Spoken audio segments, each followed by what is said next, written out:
Hi friends, welcome to Rajamani recipes.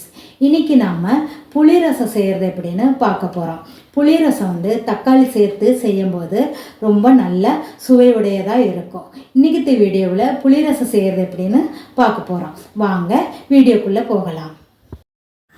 4-5 பேர் சாப்பிட்ற அளவுள்ள ரசம் வைக்கிறதுக்கு ஒரு 3 தக்காளி எடுத்துக்கலாம். தக்காளியை நல்லா கழுகிட்டு பொடி பொடியாக நறுக்கி எடுத்துக்கலாம். ஒரு பாத்திரத்தில் எடுத்துட்டு அதில் தேவையான அளவுக்கு தண்ணி ஊற்றிக்கலாம். அது கூடவே கொஞ்சமாக புளி போட்டுக்கலாம். அது கூடவே ஒரு துண்டு அளவுக்கு பெருங்காய கட்டியும் போட்டுக்கலாம்.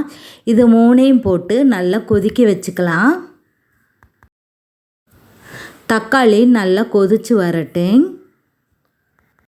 ரசத்துக்கு தேவையான மற்ற பொருள்கள்: ஒரு கொத்து கருவேப்பிலையில், 1 ஸ்பூன் அளவுக்கு மல்லி, 1 ஸ்பூன் அளவுக்கு ஜீரகம், 1 ஸ்பூன் அளவு குருமிளகு, ஒரு 5-6 வரமிளகாய் இதையெல்லாம் எடுத்துக்கலாம். அது கூட பூண்டு எடுத்துக்கலாம். ஒரு மிக்ஸி ஜாரில் இது எல்லாத்தையும் போட்டு அரைச்சி எடுத்துக்கலாம். இதை நைஸாக அரைக்கக்கூடாது, கொஞ்சம் பருபரன்னு 1-2 தான் அரைக்கணும். இதை 1-2 அரைச்சி எடுத்துக்கலாம். பூண்டை அரைக்கக்கூடாது, அதை நம்ம கல்லில் வச்சு தட்டி எடுத்துக்கலாம். அடுப்பை ஆன் பண்ணி ஒரு பாத்திரத்தை எடுத்து வச்சுக்கலாம். அதில் 2 ஸ்பூன் அளவுக்கு எண்ணெய் ஊற்றிக்கலாம். எண்ணெய் ஊற்றிட்டு அது கூடவே 1 ஸ்பூன் அளவுக்கு கடுகு போட்டுக்கலாம். கடுகு நல்லா பொரிஞ்சதுக்கப்புறம் அதில் கருவேப்பிலை இலையை போட்டு வதக்கிக்கலாம். கருவேப்பிலை இலை நல்லா வதங்கினதுக்கப்புறம் ரசப்பொடியை போட்டுக்கலாம். அது கூடவே தட்டி வச்சிருக்கிற பூண்டு போட்டுக்கலாம். இது எல்லாத்தையும் நல்லா எண்ணெயிலேயே வதக்கிக்கலாம். லேசாக கொஞ்ச நேரம் வதங்கணும். ரசப்பொடி எண்ணெயில் நல்லா வதங்கினதுக்கப்புறம் அதில் புளியை ஊற்றிக்கலாம். தக்காளி, புளி, பெருங்காய கட்டி இதையெல்லாம் போட்டு நல்லா கொதிக்க வச்சுருக்கிறோம். அதை நல்லா கரைச்சி இதில் சேர்த்துக்கலாம். ரசத்தை நல்லா மிக்ஸ் பண்ணிக்கலாம். நல்லா கிளறி விட்டுக்கலாம். அதுக்கப்புறம் ரசத்துக்கு தேவையான அளவுக்கு உப்பு போட்டுக்கலாம். உப்பு போட்டு நல்லா கிளறி விட்டுக்கலாம்.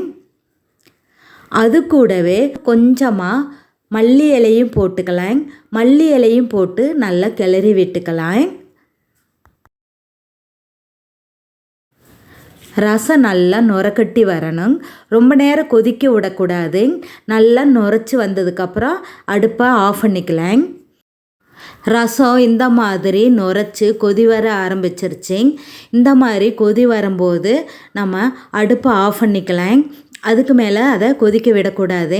அடுப்பை ஆஃப் பண்ணிக்கலாம். ரசம் சூப்பராக ரெடி ஆயிடுச்சு. பாருங்கள், சூப்பராக இருக்குது. டேஸ்ட்டும் நல்லா இருக்குது. நல்லா சூப்பராக இருக்குது. ரசத்தை சாதத்துக்கூட சேர்த்து சாப்பிடும்போது அவ்வளோ டேஸ்ட்டாக இருக்குது. சாதத்துக்கூட தொட்டு சாப்பிட்றதுக்கு உருளைக்கிழங்கு பொடி மாசும் செஞ்சு வச்சுருக்கிறேன். அது கூட ரசத்தை ஊற்றி சேர்த்து சாப்பிடும்போது அவ்வளோ நல்ல டேஸ்ட்டாக இருக்குது. நீங்களும் இதே அளவுகளோட செய்து சாப்பிட்டு பார்த்துட்டு உங்களோட கருத்துக்களை சொல்லுங்கள். இன்றைக்கி நாம் புளி ரசம் செய்கிறது எப்படின்னு பார்த்தோம். நீங்களும் இதே மாதிரி செய்து சாப்பிட்டு பார்த்துட்டு உங்களோட கருத்துக்களை கமெண்ட் பண்ணுங்கள். இந்த வீடியோ உங்களுக்கு பிடிச்சிருந்துச்சுன்னா லைக் பண்ணுங்கள், சப்ஸ்கிரைப் பண்ணுங்கள். மறக்காமல் உங்கள் ஃப்ரெண்ட்ஸுக்கும் ஷேர் பண்ணுங்கள். மீண்டும் வேறொரு ரெசிபியுடன் உங்களை சந்திக்கும் வரை உங்களிடமிருந்து விடைபெறுவது உங்கள் ராஜாமணி. நன்றி, வணக்கம்.